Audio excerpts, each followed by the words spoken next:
Okay. Hello, I'm Jenna Fornell with the National Council of Teachers of English, and I'm joined today by Kim Parker, who's an English teacher at Cambridge Ridge Latin School, and also on the NCTE Resolutions Committee and trustee of the Research Foundation, and she was on our executive committee. So Kim has had deep experience with NCTE, but today she's going to talk about a part of our work that I don't know that everybody knows about, and those are the grants that we give out for teacher research. So welcome, Kim. Hi, Jenna. Hi. I'm wondering if we can jump right in and you can tell me a little bit about what is the teacher research grant?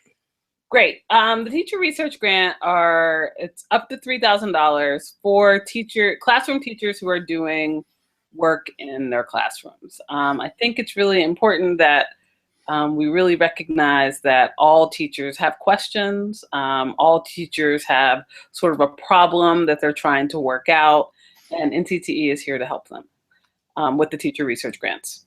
That's So, great. yeah. So I think you kind of indicated this, but who can apply? Is it anybody who's a teacher? What if I'm a school counselor? No, it's classroom teachers. Okay. Yeah, classroom teachers. Okay. All right. And what kinds of things what kinds of things might a teacher think about applying for this grant for? What kinds of research would you imagine that they might do? And maybe doesn't have to pertain just to this grant, but are there some examples that you've seen in your work of teachers doing research that might fit under this umbrella? Sure. I think I've seen teachers who have a question. It always usually starts with a question they have about maybe what does it take to get kids to read. They might want to institute some initiative that requires, I don't know, some investigation of that question. I can imagine that one. I could also imagine writing related research that they might have a question about that. Maybe it involves trying some different processes with kids in their classroom. Maybe it involves collaboration with another colleague or colleagues. So it's wide open, actually, which is why I think it's so exciting.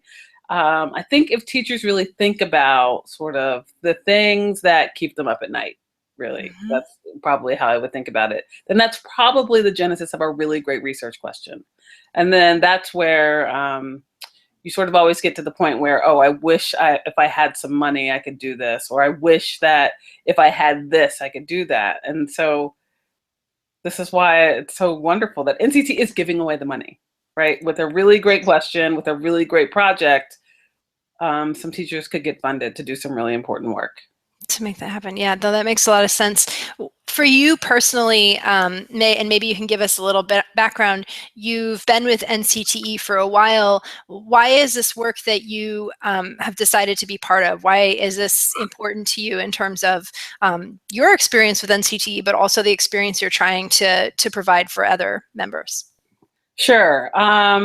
It's important because I think that it's really easy to sort of forget the work that classroom teachers do. I mean, I think that we can have really great and robust conversations about college and university teaching, but I mean, I view myself as a teacher scholar, right? I sort of sit at that intersection. And so I know lots of other teachers who sit at that intersection, who teach and learn from that intersection as well. And so I'm here for the teachers, honestly, right? I am here for the teachers. And so if I can do anything to help, then support the work of teachers across the country, then whatever I can do, it makes sense to do. That's great. All right.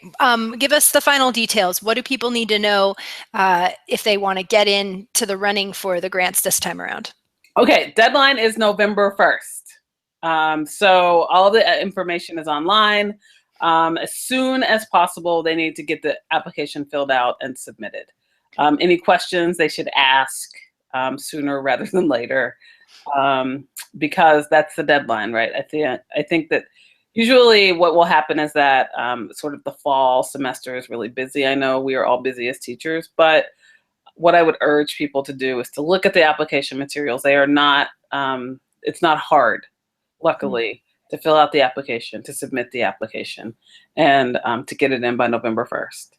Okay, great. And then are you going, when you're at convention, is that when decisions get made? What if somebody submits their application, how soon might they find out?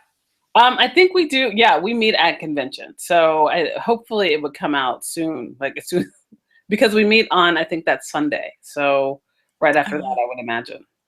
Okay. All right. So there's some immediate feedback or very soon thereafter feedback if people jump in and do something like this. That sounds great. All right. To wrap up, Kim, tell me in a sentence or two, what are you looking forward to at convention? You're going to be busy, but what are you looking forward to? Oh, I love convention because I get to see all my friends, all my teacher friends, all of the superheroes of literacy who are really nice people, which is what is always amazing, right? It never gets old. And I am looking forward to, I don't know, it's like self-care. Convention is self-care for me. It's been a hard year. I'm just making it to convention where everything will be great. That's great. I believe that it will. You're one of those literacy superheroes too. I know a lot of people are looking forward to seeing you, including me. So thank you so much for checking in with us today, and hopefully you get all kinds of applications for this. Yay! Okay, thank you so much, Jenna, for helping us. All right.